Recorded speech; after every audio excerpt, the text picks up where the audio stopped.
Welcome to Crazy Larry's, mostly online school of Wackadoodle Theology for the Reformation and Restoration of the Christian Church in the 21st century. Hi, I'm Larry, and we've spent dozens of dollars to bring this to you.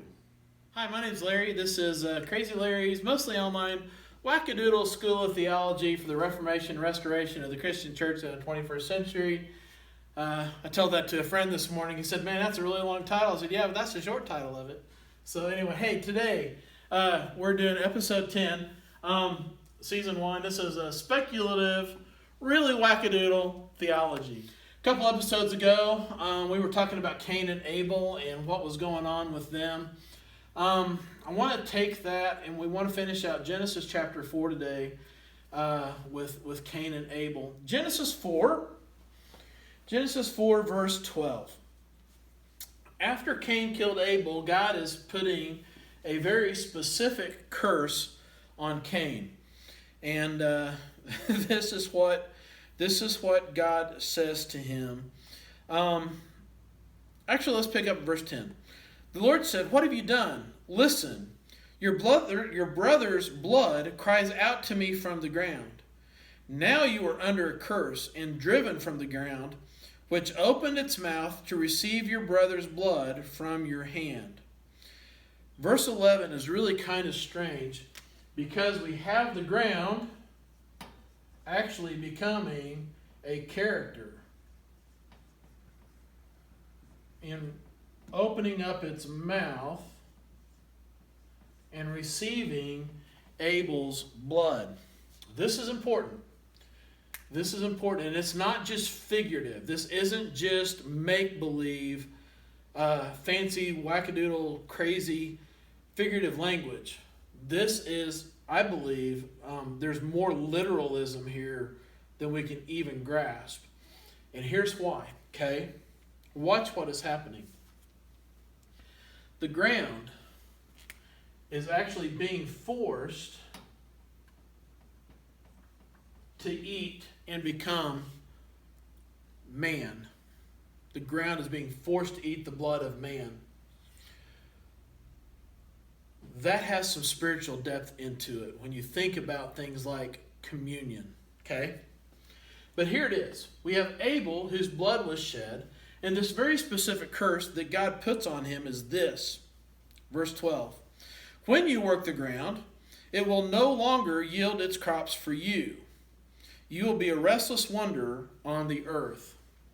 Now, here's the thing. This very specific curse is that because the blood of Abel cried out to God, Cain lost something. Cain is a person who worked the fields. He brought an offering of crops, of grain. He was a farmer. He was a person who apparently enjoyed working the ground and did a good job of it. But this very specific curse is that Cain loses. In fact, in other words, the ground is going to refuse to produce for you just Cain. I believe this is a very specific curse, which leaves Cain with a limited set of options. His profession, what he did, is now no longer going to work. We get this thing, and apparently God understands that what he's doing here to Cain, because watch this in verse 13.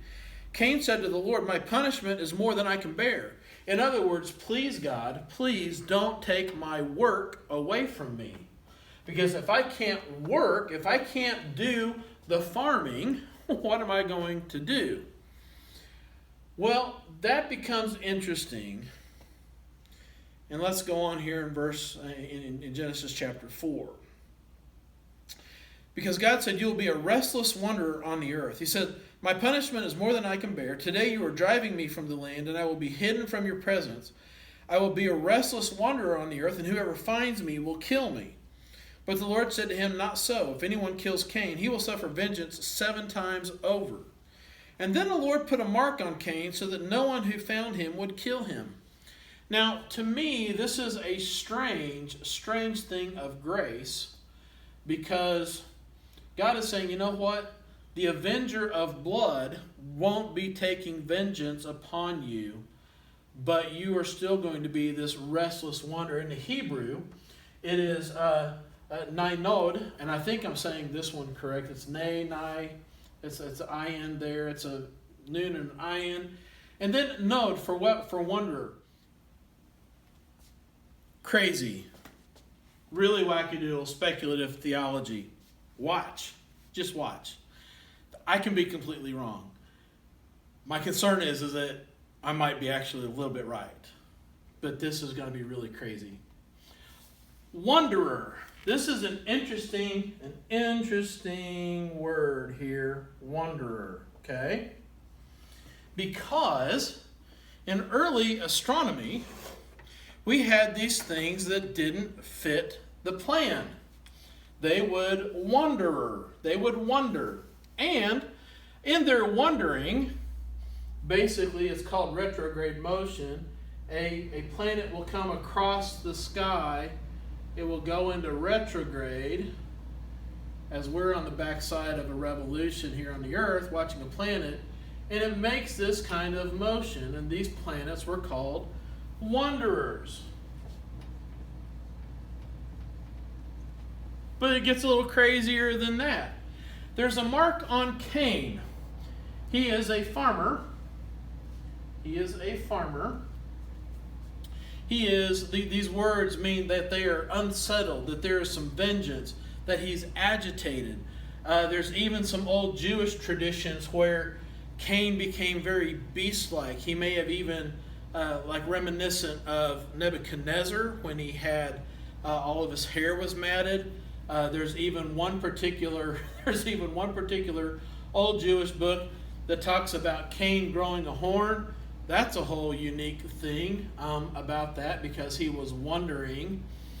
But you have Cain, who's a farmer, and the ground is no longer doing that. So what does he do?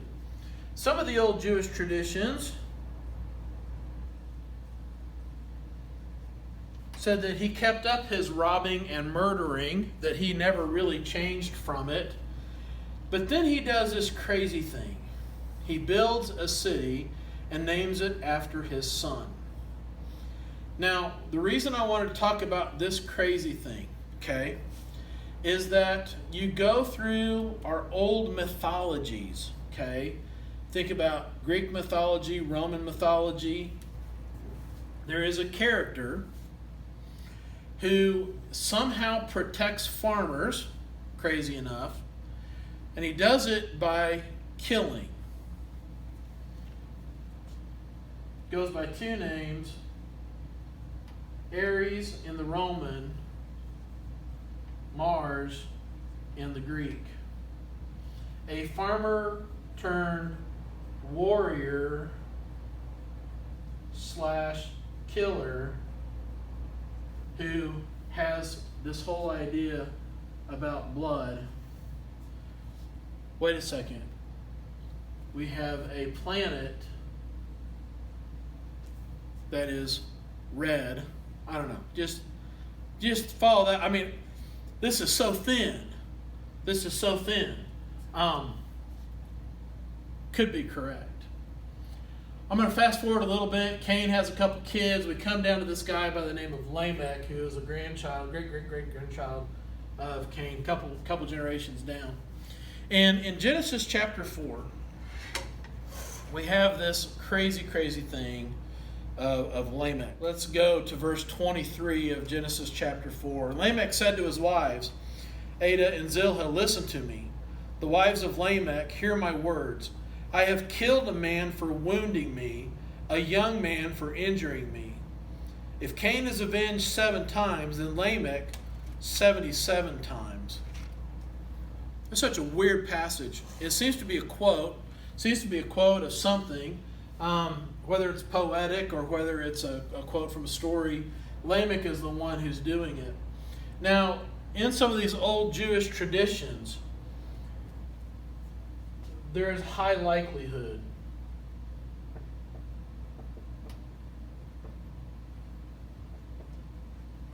he killed Cain. because he didn't actually understand that that's who that was. There's an old book, I want to say it's book of, maybe in the book of Jubilees. I may have this actually confused, book of Jubilees. But Lamech thought he was actually shooting at an animal. He was actually hunting, but when he got up there, realized that it was his great-great-great-great-grandfather Cain. And this really bizarre thing is that I killed a young man. I don't know, there's some old Jewish traditions that actually talk about that Cain didn't age because of this mark. Now, all of that is so thin and it's so speculative and it's so really wackadoodle, I don't know that it matters. But I think it's important that I really do think that these evidences, as I understand them, Lamech probably actually did kill Cain, which leads to a whole nother strange thing at that. But then, well, here's what I really want to take a look at is Lamech's kids. Okay, these are some things that you and I probably never put into perspective. But watch this. Lamech's son, Jabal, okay, or Jabal, however you want to say it. It seems to be that this part of this guy's name and this up here go together. Abel and Jabal, however you want to say it, they have something in common. They are keepers of livestock. Abel brought an animal, the firstborn of an animal. Interesting thing that these things are even linked in their name here. Jubal, who becomes the father of music, we actually still have his name in our language. We will add what is a music festival, but a jubilee. Interesting thing, music. And then we have Tubal-Cain. Yeah, there's some things here that are met together with Lamech and great-grandfather and great-great-great-uncle, however you want to say it. If Cain, follow this out, Cain is a farmer, there is some understanding that Cain probably used reeds and or wood to actually hoe the ground. Lamech's son Tubal-Cain actually does metal work, but probably starts forging metal. Now, this is so thin. It just actually makes sense, okay? Today, we take rubber, we submit it to fire, and it is a process that we call vulcanization.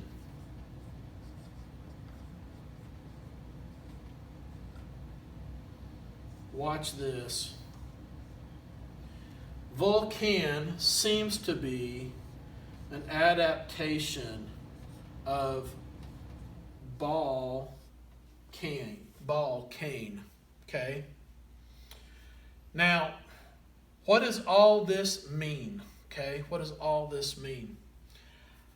I'm going to lay this out, that I think that what we're actually seeing here in the idea of building a city, in the idea of murder, in the idea of fire, okay? This is Larry's really wackadoodle speculative theology. That there is something that it links all three of these guys. And it is this name right here. B-A-L, B-A-L, B-A-L.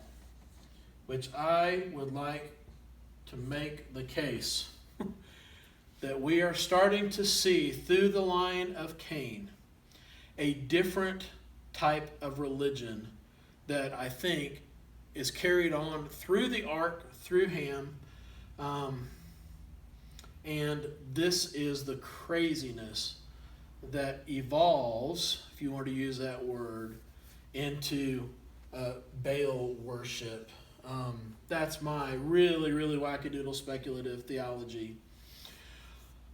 One last thing I want to get into, and here's the why I think this is at least seems to be a legitimate case. Okay, I've got our little map up here. Tigris here, Euphrates here, the Persian Gulf here. Okay. It is thought that Eden was in this area, and I don't know that I have a problem with that so much. We can debate it. I don't care. It's just something interesting. But this idea of Nod, okay, and I know it because it goes backwards, okay. Nod, this was somewhere east of Eden, a wandering land, okay, a wandering land that this is crazy. Nod, N-D, the Hebrew letters have this idea of going down,